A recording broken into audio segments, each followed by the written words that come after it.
दोस्तों, भारत के आयरलैंड दौरे का आगाज आखिरकार हो चुका है। 2 मैचों की इस टीबी सीरीज का पहला मुकाबला आज खेला गया और इस मैच को लेकर जितनी चर्चा भारतीय टीम की थी, उतनी ही चर्चा एक नाम की भी थी। हर किसी को उम्मीद थी कि युवा सनसनी वैभव सूर्यवंशी को आज प्लेइंग 11 में मौका मिलेगा। सोशल मीडिया से लेकर क्रिकेट एक्सपर्ट्स तक यही सवाल पूछ रहे थे कि आखिर इस टैलेंटेड खिलाड़ी को कब मौका मिलेगा। लेकिन जब टीम शीट सामने आई तो थोड़ा सा निराशा जरूर हुई, क्योंकि वैभव सूर्यवंशी को आज भी इंतजार करना पड़ा। हालांकि सीरीज अभी बाकी है, इसलिए उम्मीदें अभी खत्म नहीं हुई हैं। वहीं दूसरी तरफ भारतीय टीम के लिए यह मुकाबला सिर्फ एक और टी20 मैच नहीं था, बल्कि एक नए दौर की शुरुआत भी थी। पहली बार इस सीरीज में कप्तानी की जिम्मेदारी श्रेयस अय्यर के कंधों पर थी। आईपीएल में अपनी कप्तानी से कई बार खुद को साबित कर चुके श्रेयस अब इंटरनेशनल लेवल पर भी उसी आत्मविश्वास और उसी आक्रामक सोच के साथ टीम इंडिया की अगुवाई कर रहे हैं। उनके सामने सिर्फ इस सीरीज को जीतने की चुनौती नहीं थी, बल्कि आने वाले इंग्लैंड दौरे से पहले अपनी कप्तानी की छाप छोड़ने का भी सुनहरा मौका था। ऐसे में हर फैसला बेहद अहम होने वाला था। टॉस के लिए जब दोनों कप्तान मैदान पर पहुंचे तो किस्मत ने साथ दिया भारत का। श्रेयस अय्यर ने टॉस अपने नाम किया और बिना किसी हिचकिचाहट के पहले गेंदबाजी करने का फैसला लिया। यह फैसला बिल्कुल वैसा ही था जैसा एक आत्मविश्वास से भरा कप्तान लेता है। उन्हें अपनी गेंदबाजी पर पूरा भरोसा था कि नई गेंद से आयरलैंड के बल्लेबाजों पर दबाव बनाया जा सकता है। अब जिम्मेदारी भारतीय गेंदबाजों के कंधों पर थी कि कप्तान के इस फैसले को सही साबित करें। आयरलैंड की तरफ से पारी की शुरुआत करने मैदान में आए टीम टेक्टर और रॉस एडेयर, दोनों बल्लेबाजों का इरादा शुरुआत से ही साफ दिखाई दे रहा था। विकेट पर समय बिताने के बजाय उन्होंने पहली ही गेंदों से अटैक करने का रास्ता चुना। कुछ आकर्षक शॉट्स देखने को मिले और ऐसा लगने लगा कि आयरलैंड पावर प्ले का पूरा फायदा उठाने के मूड में है। लेकिन भारतीय गेंदबाज भी पूरी तैयारी के साथ आए थे। उनकी लाइन और लेंथ बेहद सटीक थी और बल्लेबाजों को खुलकर खेलने का कोई आसान मौका नहीं मिल रहा था। आखिरकार भारतीय टीम को पहली सफलता 20 रन के स्कोर पर मिली। रॉस एडेयर, जिन्होंने सिर्फ 7 गेंदों पर 12 रनों की तेज शुरुआत की थी, बड़ा शॉट खेलने की कोशिश में अपना विकेट गंवा बैठे। यह विकेट सिर्फ एक बल्लेबाज का नहीं था, बल्कि भारतीय गेंदबाजों की शानदार योजना का नतीजा था। उन्होंने बल्लेबाज को लगातार दबाव में रखा और आखिरकार गलती करवाने में कामयाब रहे। यहां से भारत ने मुकाबले पर अपनी पकड़ मजबूत करनी शुरू कर दी। लेकिन आयरलैंड की मुश्किलें यहीं खत्म नहीं हुई। अभी पहली सफलता का जश्न पूरी तरह थमा भी नहीं था कि स्कोरबोर्ड पर सिर्फ 25 रन ही जुड़े थे और दूसरा बड़ा झटका भी लग गया। हैरी टेक्टर आज बिल्कुल भी लय में दिखाई नहीं दिए। सिर्फ 3 गेंदें खेली और खाता खोले बिना ही वापस पवेलियन लौट गए। यह भारतीय गेंदबाजों की अनुशासित गेंदबाजी का सबसे बड़ा उदाहरण था। बल्लेबाजों को किसी तरह का सेट होने का मौका ही नहीं दिया गया। यहीं से साफ दिखाई देने लगा कि भारतीय गेंदबाज आज पूरी तैयारी के साथ मैदान पर उतरे हैं। खासतौर पर हर्षित राणा ने अपनी रफ्तार, उछाल और सटीक लाइन से आयरलैंड के बल्लेबाजों को लगातार परेशान किया। पावर प्ले के अपने 3 ओवरों में सिर्फ 18 रन देकर 2 अहम विकेट हासिल करना इस बात का सबूत था कि उन्होंने कप्तान के भरोसे को पूरी तरह सही साबित किया।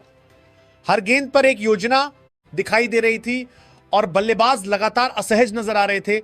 आयरलैंड ने हालांकि आक्रामक रवैया नहीं छोड़ा। हर नया बल्लेबाज आते ही बड़े शॉट लगाने की कोशिश करता दिखाई दिया, लेकिन यही जल्दबाजी उनके लिए सबसे बड़ी परेशानी बन गई। 30 रन के स्कोर पर टीम टेक्टर भी 12 गेंदों पर 17 रन बनाकर आउट हो गए। उन्होंने कुछ बेहतरीन शॉट जरूर लगाए, लेकिन लंबी पारी खेलने का धैर्य नहीं दिखा सके। भारतीय गेंदबाजों ने उनकी इसी जल्दबाजी का पूरा फायदा उठाया और तीसरा विकेट भी अपने नाम कर लिया। अब आयरलैंड का टॉप ऑर्डर पूरी तरह बिखर चुका था। शुरुआती 3 विकेट जल्दी गिरने के बाद जिम्मेदारी मिडिल ऑर्डर पर आ गई थी कि किसी तरह पारी को संभाला जाए। लेकिन भारतीय गेंदबाजों ने दबाव कम होने ही नहीं दिया। हर ओवर में कसी हुई गेंदबाजी, शानदार फील्ड सेटिंग और लगातार सही एरिया में गेंद डालने का नतीजा यह हुआ कि बल्लेबाज खुलकर खेलने की कोशिश में बार बार जोखिम उठाते रहे। 51 रन के स्कोर पर भारत को चौथी बड़ी सफलता भी मिल गई। बेन कैलिट्जर ने जरूर 11 गेंदों पर 15 रनों की तेज पारी खेलने की कोशिश की, लेकिन वह भी अपनी शुरुआत को बड़ी पारी में नहीं बदल सके। जैसे ही उन्होंने आक्रमण तेज करने की कोशिश की, भारतीय गेंदबाजों ने उन्हें भी चलता कर दिया। यह विकेट भारत के लिए बेहद महत्वपूर्ण था, क्योंकि अब आयरलैंड की आधी बल्लेबाजी लगभग दबाव में आ चुकी थी। इस पूरे शुरुआती दौर में अगर किसी चीज ने सबसे ज्यादा प्रभावित किया तो वो थी भारतीय गेंदबाजों की अनुशासित गेंदबाजी। उन्होंने सिर्फ विकेट ही नहीं लिए, बल्कि बल्लेबाजों को सोचने पर मजबूर कर दिया। आयरलैंड का हर बल्लेबाज आते ही बड़े शॉट खेलने की कोशिश करता रहा, लेकिन भारतीय गेंदबाजों ने उनकी इसी मानसिकता का फायदा उठाया। नतीजा यह हुआ कि न ओपनिंग जोड़ी बड़ी साझेदारी बना सकी और न ही मिडिल ऑर्डर टीम को मजबूत स्थिति में पहुंचा सका। कप्तान श्रेयस अय्यर का पहले गेंदबाजी करने का फैसला इस वक्त तक पूरी तरह सही साबित होता दिखाई दे रहा था और भारतीय टीम मुकाबले पर पूरी तरह अपनी पकड़ बना चुकी थी। ऐसा लग रहा था कि भारतीय गेंदबाज अब आयरलैंड को पूरी तरह दबाव में रखेंगे और शायद एक 120 या 130 रन के आसपास ही रोक देंगे। लेकिन क्रिकेट की यही खूबसूरती है कि एक छोटी सी साझेदारी पूरे मुकाबले का रुख बदल देती है। 5वें विकेट के लिए कप्तान लॉर्कन टक्कर और उनके साथी बल्लेबाज ने बेहद समझदारी से पारी को संभाला। शुरुआत में दोनों ने थोड़ा समय लिया, भारतीय गेंदबाजों को पढ़ा और फिर जैसे ही मौका मिला उन्होंने आक्रमण शुरू कर दिया। धीरे धीरे रनगति बढ़ने लगी और भारतीय टीम की पकड़ ढीली पड़ती चली गई। सबसे ज्यादा प्रभावित किया आयरलैंड के कप्तान लॉर्कन टक्कर ने। कप्तान होने का असली मतलब उन्होंने अपनी बल्लेबाजी से समझाया। जब टीम मुश्किल में थी तब उन्होंने घबराने के बजाय जिम्मेदारी उठाई। 36 गेंदों पर शानदार 50 रन बनाते हुए उन्होंने एक ऐसी कप्तानी पारी खेली जिसने पूरे स्टेडियम का माहौल बदल दिया। उनके शॉट्स में आत्मविश्वास था, टाइमिंग शानदार थी और सबसे बड़ी बात, उन्होंने भारतीय गेंदबाजों को किसी भी समय मैच में पूरी तरह हावी नहीं होने दिया। एक समय जो स्कोर 120 से 130 के बीच रुकता हुआ दिखाई दे रहा था, वही अब 180 के पार जाता नजर आने लगा था। लेकिन अगर इस दौरान भारतीय गेंदबाजी की बात करें तो यहां सबसे ज्यादा निराश किया प्रसिद्ध कृष्णा ने। शुरुआत में भारतीय गेंदबाजों ने जिस मेहनत से मैच अपने नियंत्रण में लिया था, उसे प्रसिद्ध कृष्णा की महंगी गेंदबाजी ने काफी हद तक बिगाड़ दिया। उनकी लाइन भी भटकती रही, लेंथ भी सही नहीं रही और बल्लेबाजों ने इसका भरपूर फायदा उठाया। 4 ओवरों में 57 रन लुटाना किसी भी टी20 मुकाबले में बहुत भारी पड़ सकता है।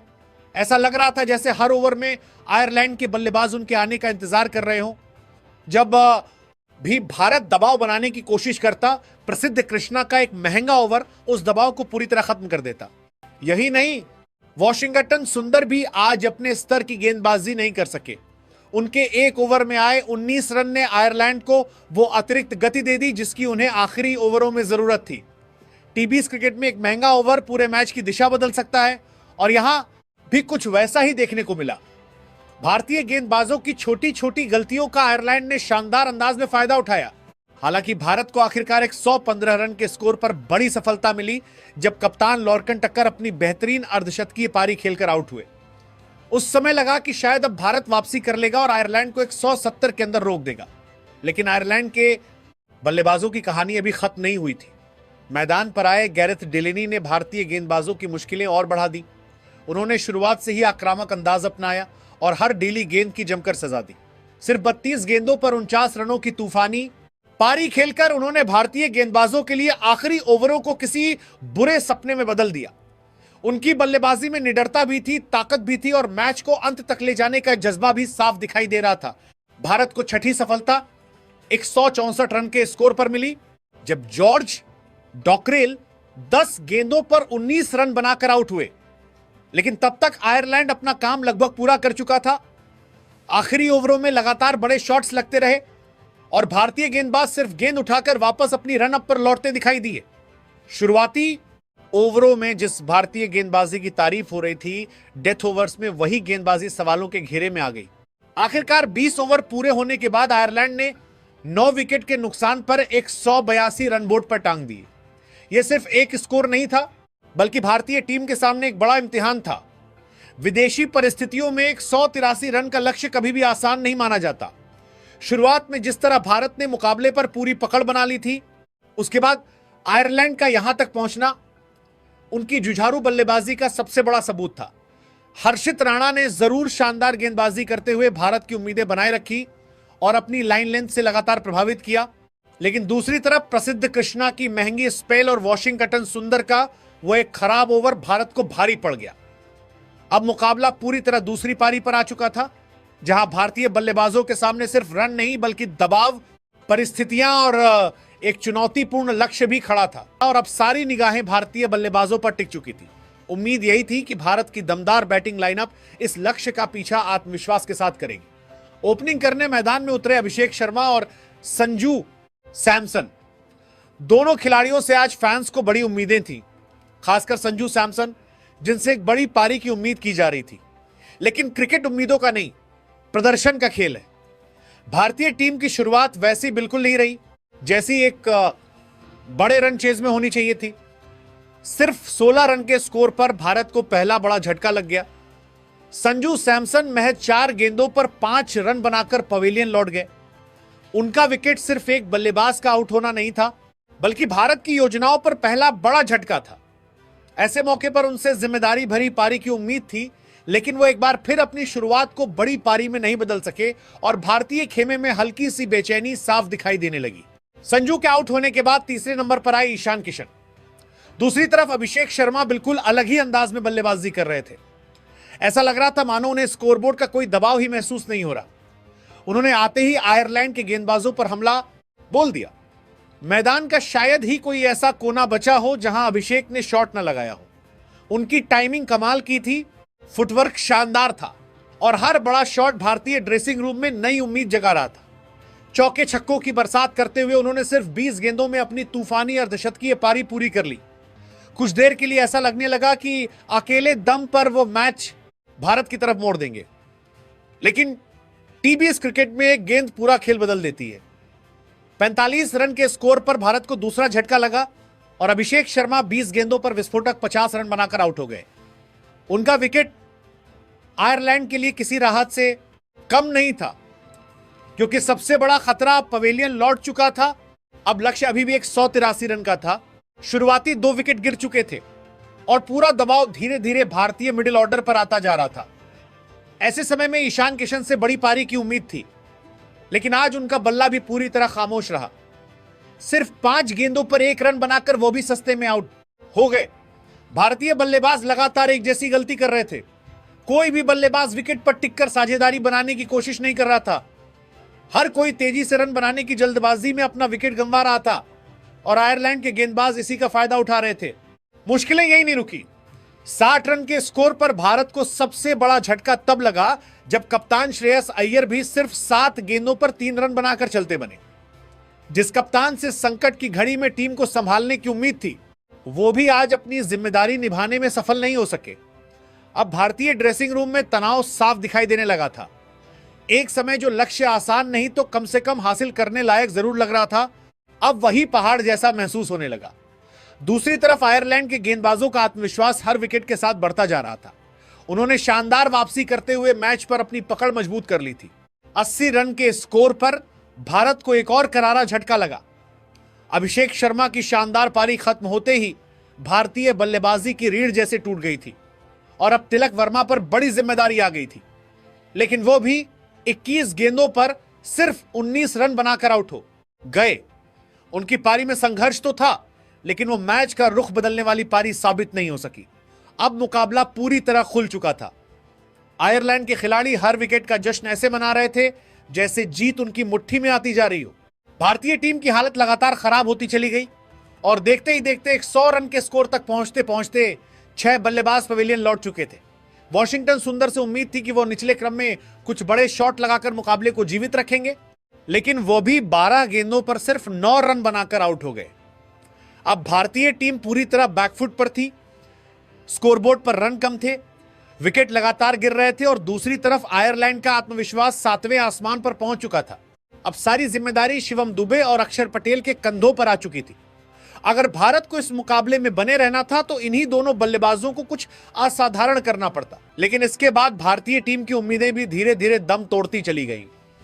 जिस शिवम दुबे से आखिरी ओवरों में बड़े शॉट्स की उम्मीद थी, वो भी टीम को मुश्किल से बाहर नहीं निकाल सके। अक्षर पटेल ने भी संघर्ष जरूर किया, लेकिन मैच का रुख बदलने वाली पारी नहीं खेल पाए। आखिर में हर्षित राणा से भी चमत्कार की उम्मीद लगाई जा रही थी, लेकिन क्रिकेट सिर्फ उम्मीदों से नहीं जीता जाता। एक एक करके भारत के आखिरी बल्लेबाज भी पवेलियन लौटते गए और इसी के साथ भारतीय टीम की जीत की सारी उम्मीदें खत्म हो गईं। यह सिर्फ एक हार नहीं थी, बल्कि भारतीय बल्लेबाजी की कई कमजोरियों को सामने लेकर आई। 183 रन का लक्ष्य चुनौतीपूर्ण जरूर था, लेकिन नामुमकिन बिल्कुल नहीं। जिस बल्लेबाजी क्रम को दुनिया की सबसे मजबूत बैटिंग लाइनअप में गिना जाता है, वही आज आयरलैंड के अनुशासित गेंदबाजों के सामने पूरी तरह बिखरता हुआ दिखाई दिया। किसी भी बल्लेबाज ने जिम्मेदारी लेकर अंत तक टिकने की कोशिश नहीं की।